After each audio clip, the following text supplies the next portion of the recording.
The Tale of Timmy Tiptoes by Beatrix Potter. Once upon a time, there was a little fat, comfortable gray squirrel called Timmy Tiptoes. He had a nest thatched with leaves in the top of a tall tree, and he had a little squirrel wife called Goody. Timmy Tiptoes sat out enjoying the breeze. He whisked his tail and chuckled, "Little wife Goody, the nuts are ripe. We must lay up a store for winter and spring." Goody Tiptoes was busy pushing moss under the thatch. "The nest is so snug we shall be sound asleep all winter.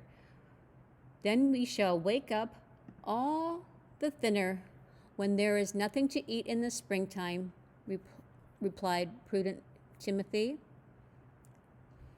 When Timmy and Goody Tiptoes came to the nut thicket, they found other squirrels were there already. Timmy took off his jacket and hung it on a twig. They worked quietly by themselves. Every day they made several journeys and picked quantities of nuts. They carried them away in bags and stored them in several hollow stumps near the tree where they built their nest. When these stumps were full, they began to empty the bags into a hole high up in the tree that had belonged to a woodpecker. The nuts rattled down, down, down inside.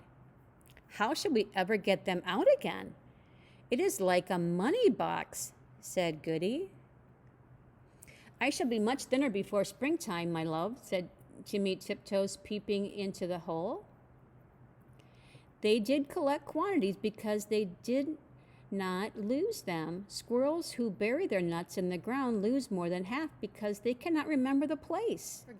The most forgetful squirrel in the wood was called Silvertail. He began to dig, and he could not remember. And then he dug again and found some nuts that did not belong to him. And there was a fight. The other squirrels began to dig, and the whole wood was in commotion. Unfortunately, just at this time, a flock of little birds flew by from bush to bush, searching for green caterpillars and spiders. There were several sorts of little birds, twittering different songs. The first one sang, "Who's been digging up my nuts? Who's been digging up my nuts?" And another sang, "Little bit of bread and no cheese, a little bit of bread and no cheese."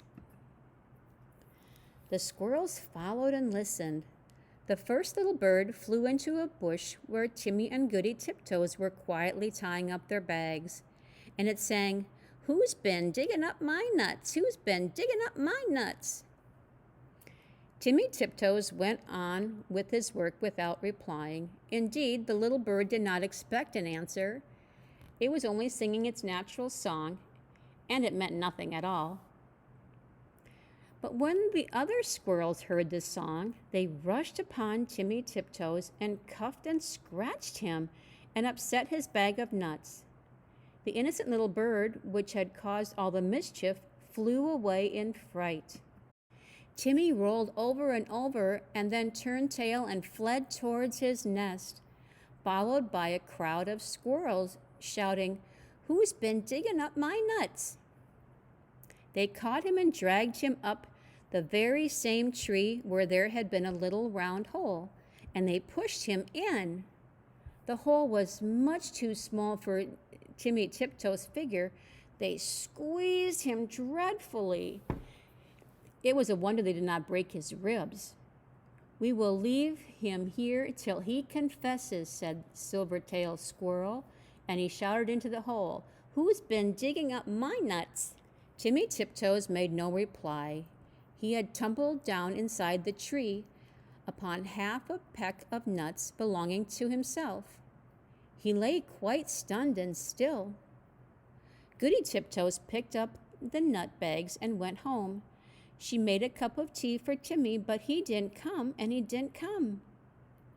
Goody Tiptoes passed a lonely and unhappy night. The next morning she ventured back to the nut bushes to look for him. But the other unkind squirrels drove her away. She wandered all over the wood calling, "Timmy Tiptoes, Timmy Tiptoes, oh, where is Timmy Tiptoes?" In the meantime, Timmy Tiptoes came to his senses. He found himself tucked up in a little moss bed, very much in the dark, feeling sore. It seemed to be underground. Timmy coughed and groaned because his ribs hurt him. There was a chirpy noise, and a small striped chipmunk appeared with a nightlight and hoped he felt better. It was most kind to Timmy Tiptoes. It lent him its nightcap, and the house was full of provisions. The chipmunk explained that it had rained nuts through the top of the tree. Besides, I found a few buried. It laughed and chuckled when it heard Timmy's story. While Timmy was confined to bed, it enticed him to eat quantities. But how shall I ever get out through the hole unless I thin myself? My wife will be anxious. Just another nut or two nuts. Let me crack them for you, said the chipmunk. Timmy Tiptoes grew fatter and fatter. Now Goody Tiptoes had set to work again by herself. She did not put any more nuts into the woodpecker's hole because she had always doubted how they could get out again. She hid them under a tree root. They rattled down, down, down. Once when Goody emptied an extra big bag full, there was a decided squeak. And the next time Goody brought another bag full, a little striped chipmunk scrambled out in a hurry. It is getting perfectly full up downstairs. The sitting room is full, and they are rolling along the passage, and my husband, Chippy Hackey, has run away and left me. What is the explanation of the shower of nuts? I am sure I beg your pardon. I did not know that anybody lived here, said Goody Tiptoes. But where is Chippy Hackey? My husband, Timmy Tiptoes, has run away too. I know where Chippy is. A little bird told me, said Mrs. Chippy Hackey. She led the way to the woodpecker's tree, and then they listened at the hole. Down below there was a noise of nutcrackers, and a fat squirrel voice and a thin squirrel voice were singing together. My little old man and I fell out. How shall we bring this matter about? Bring it about as well as you can, and get you gone, you little old man. You could squeeze in through that little round hole, said Goody Tiptoes. Yes, I could, said the chipmunk, but my husband, Chippy Hackey, bites. Down below there was a noise of cracking nuts and nibbling, and then the fat squirrel voice and the thin squirrel voice sang, for a diddle-dum day, diddle-dum dee, day diddle-diddle-dum day. Then Goody peeped in the hole and called down, Timmy Tiptoes? Oh, fie, Timmy Tiptoes? And Timmy Tiptoes replied, Is that you, Goody Tiptoes? Why, certainly. He came up and kissed Goody through the hole, but he was so fat he could not get out. Chippy Hackey was not too fat, but he did not want to come. He stayed down below and chuckled. And so it went on for a fortnight, till a big wind blew off the top of the tree and opened up the hole and let in the rain. Then Timmy Tiptoes came out and went home with an umbrella. But Chippy Hackey continued to camp out for another week, although it was uncomfortable. At last, a large brown bear came walking through the wood. Perhaps he was looking for nuts. He seemed to be sniffing around.